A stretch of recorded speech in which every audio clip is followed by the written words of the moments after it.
नमस्कार, आप देख रहे हैं न्यूज़ 24। मैं हूं शीतल राजपूत। यूपी की सियासत में एक नई जुगलबंदी बन रही है और ये जुगलबंदी है अखिलेश यादव और जयंत चौधरी की। इन दोनों ही नेताओं की मुलाकात के बाद पश्चिमी यूपी का चुनाव बीजेपी के लिए कठिन होता जा रहा है। सीएम योगी की अग्नि परीक्षा यूपी के इन दो नए लड़कों से पार पाने की है। आखिर समाजवादी पार्टी के सामने ऐसी क्या मजबूरी है जिसके चलते आरएलडी से हाथ मिलाना पड़ा? कहीं ये दोस्ती मजबूती के बजाय दलदल तो नहीं बन जाएगी? इस एक्सक्लूसिव रिपोर्ट में पश्चिमी उत्तर प्रदेश की राजनीति का ये चैप्टर समझने की कोशिश करते हैं।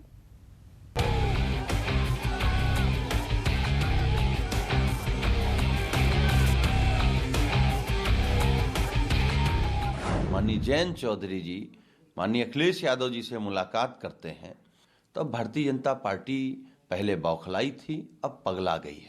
पहले भी ये लोग इकट्ठा हो चुके, कोई नई बात नहीं है।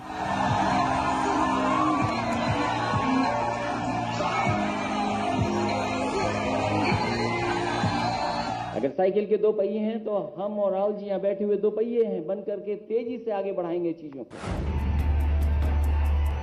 साल 2017 में यूपी के दो लड़कों का प्रयोग सफल नहीं हुआ तो इस बार अखिलेश यादव ने जोड़ी बदल ली। 5 साल बाद यूपी के चुनावी समर में फिर से दो लड़कों ने हाथ मिला लिया है। हालांकि इनमें एक किरदार अलग है। जैसे ही अखिलेश यादव और जयंत चौधरी के बीच गठबंधन को लेकर बातचीत हुई तो इस जोड़ी को यूपी के लड़के पार्ट 2 की तरह देखा जाने लगा। जयंत चौधरी और अखिलेश यादव के साथ मिलने से समीकरण मजबूत होंगे। वहां पर एक तो किसान आंदोलन के बाद जयंत के फेवर में कहीं ना कहीं वहां के जो कम से कम जो सारे जाट हैं वो यूनाइट हो गए हैं और भी जो किसान हैं वो यूनाइट हो रहे हैं। तो आरएलडी और सपा के साथ मिलकर लड़ने से इस बार वहां का समीकरण एक अलग सा होगा और मुझे लगता है वो इन लोगों को फायदा देगा। पश्चिमी यूपी में कहावत है, जिसके होंगे जाट वही करेगा ठाट, और जाटों के इसी वोट बैंक के जरिए समाजवादी पार्टी सत्ता में वापसी का सपना देख रही है। पश्चिमी यूपी में जाटों की संख्या 17 से 20% के आसपास है, जो कि 25 विधानसभा सीटों पर असर डालते हैं। अखिलेश को लगता है कि 2017 में बीजेपी की तरफ जाने वाला ये वोटर अगर उन्हें मिल गया तो आंकड़े बदल सकते हैं और इसीलिए चुनाव से ठीक पहले उन्होंने किसानों के लिए बड़ा ऐलान किया। अखिलेश यादव ने ट्वीट किया, किसान का जीवन अनमोल होता है क्योंकि वो दूसरों के जीवन के लिए अन्न उगाता है। हम वचन देते हैं कि 2022 में समाजवादी पार्टी की सरकार आते ही किसान आंदोलन के शहीदों को 25 लाख की किसान शहादत सम्मान राशि दी जाएगी। अखिलेश के इस चुनावी ऐलान की वजह भी साफ है। दरअसल कृषि कानूनों के वापसी के बाद भी किसान बीजेपी से खुश नजर नहीं आ रहे हैं। इसके अलावा गन्ना भुगतान और मूल्य बढ़ोतरी, खाद की किल्लत और बिजली महंगी जैसी समस्याएं भी बीजेपी के सामने खड़ी हैं। समाजवादी पार्टी बीजेपी की इसी टेंशन को अपने लिए बोनस समझ रही है। आज किसान अपने मुद्दे समझता है, किसान जागरूक हो चुका है और किसान अब अपना ये मन बना चुका है कि किसान अपने मुद्दों के आधार पे ही चुनावों में वोट डालेगा। जो पॉलिटिकल पार्टी किसानों का समर्थन करेगी, किसानों के हित में काम करेगी ग्राउंड पे, तो उसी अनुपात में किसान उनका समर्थन कर देंगे। तो जो बात रही है यूपी चुनाव की, इसमें जो पार्टी किसानों के साथ खड़ी होगी, जो पार्टी किसानों का साथ जमीन पर देगी, तो किसान भी उसी अनुपात में उसका साथ दे देंगे। और जो पॉलिटिकल पार्टी किसानों का जितना विरोध करेगी, जितना उनकी खिलाफत करेगी, किसान भी फिर डट के उस पार्टी का उतना ही विरोध करेंगे। जयंत चौधरी की पार्टी आरएलडी पश्चिमी यूपी में 50 सीटों की मांग कर रही थी, लेकिन 36 सीटों पर सहमति तय मानी जा रही है। साल 2012 में आरएलडी ने पश्चिमी यूपी की 136 में से 9 सीटें जीती थी, जबकि साल 2017 के चुनाव में सिर्फ 1 सीट हासिल हुई।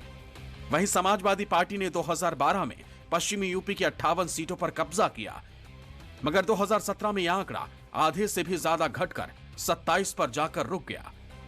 हालांकि इस बार किसान आंदोलन की वजह से आरएलडी पहले से कहीं ज्यादा मजबूत मानी जा रही है, लिहाजा इसे ही गठबंधन की बुनियाद बताया जा रहा है। जब समाजवादी पार्टी के राष्ट्रीय अध्यक्ष जी के साथ राजभर जी आते हैं तो बीजेपी बौखला जाती है। कल जब राष्ट्रीय लोकदल के राष्ट्रीय अध्यक्ष माननीय जयंत चौधरी जी माननीय अखिलेश यादव जी से मुलाकात करते हैं और संकेत देते हैं कि साथ साथ आगे बढ़ेंगे, तो अब भारतीय जनता पार्टी पहले बौखलाई थी, अब पगला गई है, क्योंकि भारतीय जनता पार्टी का सफाया होने जा रहा है उत्तर प्रदेश से। कि राष्ट्रीय लोकदल के राष्ट्रीय अध्यक्ष चौधरी जयंत सिंह और समाजवादी पार्टी के राष्ट्रीय अध्यक्ष माननीय अखिलेश यादव जी के बीच में राष्ट्रीय लोकदल और समाजवादी पार्टी के गठबंधन की वार्ता चल रही है।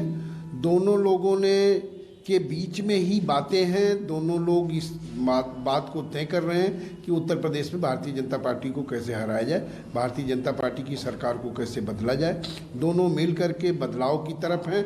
दोनों मिलकर के उत्तर प्रदेश को विकास के रास्ते पर ले जाना चाहते हैं। पश्चिमी यूपी की सियासत में जाट और मुस्लिम वोटर काफी अहम माने जाते हैं। आरएलडी का कोर वोट बैंक जाट है, तो वहीं समाजवादी पार्टी मुस्लिम कार्ड खेल रही है। पश्चिमी यूपी में मुस्लिम समुदाय की आबादी 35 से 45% तक है, जिनका 136 विधानसभा सीटों पर असर है। इनमें से 55 सीटें ऐसी हैं जहां जाट और मुस्लिम मिलकर 40% से ज्यादा हो जाते हैं। यानी जाट मुस्लिम एक हो गए तो बीजेपी की चिंता बढ़ सकती है। हालांकि जाट वोटर समाजवादी पार्टी के साथ जाएंगे या नहीं, ये बड़ा सवाल है।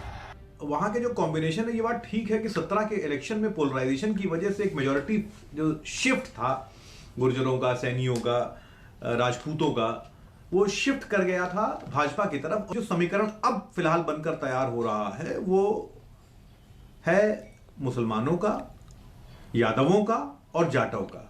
तो ये एक स्ट्रॉन्ग समीकरण बनकर तैयार हो रहा है। हाँ, ये बात ठीक है कि अभी भी गुर्जर, सैनी, कश्यप, ये जो बिरादरियां हैं ये भाजपा के साथ अभी भी हैं। किसान नेता राकेश टिकैत कई अलग अलग मंचों से जाट मुस्लिम एकता की बात कह चुके हैं। वो ऐसे नारे भी लगा चुके हैं जिनके मायने सियासी निकाले गए हैं। अल्लाहू अकबर, अल्लाहू अकबर, ये नारे लगते थे। हर हर महादेव और अल्लाहू अकबर के नारे इसी धरती से लगते थे। सुगबुगाहट यहीं से पैदा होने लगी थी कि यूपी की राजनीति में इस बार नए समीकरण हो सकते हैं। और फिर इसी के बाद से अखिलेश ने जयंत चौधरी को अपने साथ मिलाने की कोशिश की। हालांकि इस बीच पीएम मोदी ने तीनों कृषि कानून वापस लेने का ऐलान किया तो एक बारगी लगने लगा कि कहीं आरएलडी इस गठबंधन को लेकर अपने कदम पीछे न खींच ले, मगर ऐसा होता दिख नहीं रहा है। तस्वीरों के जरिए धुंध के बादल छट गई तो एक नई जोड़ी सामने आ गई। वैसे भी अखिलेश यादव और जयंत चौधरी की जोड़ी 2019 के लोकसभा चुनाव में एक साथ उतर चुकी है। पहले भी ये लोग इकट्ठा हो चुके, कोई नई बात नहीं है। कांग्रेस, सपा, बसपा, आरएलडी ये सब इकट्ठा हो चुकी है। लेकिन हमारी लड़ाई जो है भारतीय जनता पार्टी की, वो 50+1 की लड़ाई है। हम 50% से अधिक समर्थन जुटाने के लिए हमारी पार्टी मेहनत कर रही है। काम भी हमने किया है, नेता भी हमारे पास है, नीयत भी हमारी अच्छी है। अखिलेश यादव की पार्टी ने 2017 के चुनाव में 47 सीटें जीती थी और इस बार बहुमत के जादुई आंकड़े तक पहुंचने के लिए गठबंधन पर गठबंधन किए जा रहे हैं। इसी सिलसिले में लखनऊ में आम आदमी पार्टी के यूपी प्रभारी संजय सिंह से भी अखिलेश यादव की मुलाकात हुई। 1 घंटे की इस बातचीत का एजेंडा यही था कि बीजेपी को कैसे यूपी में हरवाया जाए। समाजवादी पार्टी के राष्ट्रीय अध्यक्ष अखिलेश यादव जी से मुलाकात हुई और काफ़ी सार्थक अच्छी चर्चा हुई उनके साथ। उत्तर प्रदेश को भारतीय जनता पार्टी के और आदित्यनाथ जी के कुशासन से मुक्त कराने के लिए गठबंधन को लेकर अंतिम जब बातचीत तय हो जाएगी तो उसके बारे में जरूर जानकारी देंगे। कॉमन एजेंडा पे एक समान मुद्दों पर कुछ बातचीत की शुरुआत हुई है। समाजवादी पार्टी के मुखिया अखिलेश यादव से संजय सिंह साहब की मुलाकात हुई है। कुछ कॉमन एजेंडा पर उनकी बात हुई है। गठबंधन होगा कि नहीं होगा ये पार्टी का निर्णय होगा, लेकिन ये तय है कि उत्तर प्रदेश के अंदर भाजपा को रोकने के लिए जो भी जनता के हित में कदम उठाने की जरूरत होगी वो आम आदमी पार्टी अवश्य तौर पर उठाएगी। 23 दिसंबर को चौधरी चरण सिंह की जयंती है। इस मौके पर समाजवादी पार्टी और आरएलडी की संयुक्त रैली हो सकती है। इस रैली का फोकस किसानों को अपनी ओर खींचना है। हालांकि यूपी के गलियारों में इन दो लड़कों का भविष्य क्या होगा ये बीजेपी की अगली रणनीति पर तय होगा, क्योंकि पीएम मोदी वैसे भी कृषि कानूनों की वापसी का मास्टर स्ट्रोक चल चुके हैं। Bureau report, news 24। Akhilesh Yadav के लिए पिछला चुनाव गठबंधन के लिहाज से ठीक नहीं रहा।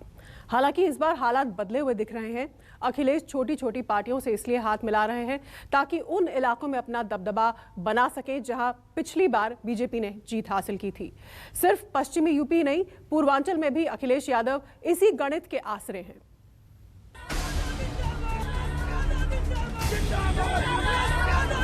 जो लोग ये कहते थे कि महंगाई कम होगी, उन्होंने महंगाई बढ़ाई है।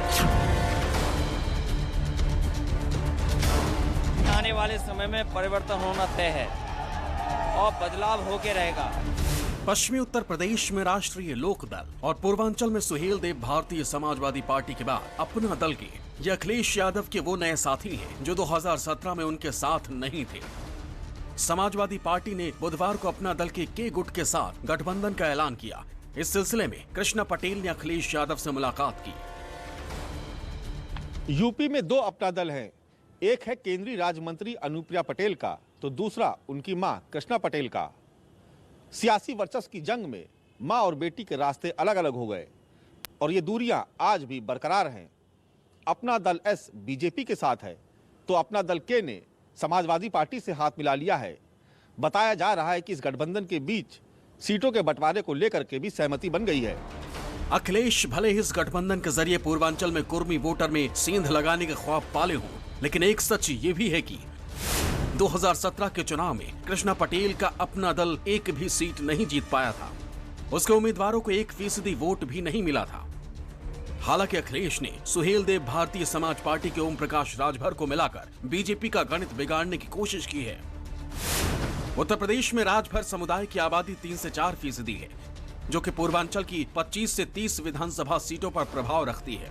बीजेपी ओपी राजभर के इस पार्टी के साथ 2017 के चुनाव में उतरी तो ऐसी 72 सीटें जीती थी जहां राजभर समुदाय का कुछ न कुछ फीसदी वोट बैंक है।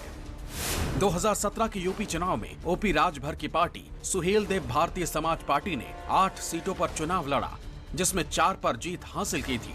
वोट परसेंटेज 0.70% था। अखिलेश को उम्मीद है कि ये वोट समाजवादी पार्टी को मिल सकता है। ये जन समर्थन दिखाई दे रहा है, उत्साह दिखाई दे रहा है। 22 में बदलाव होना तय है।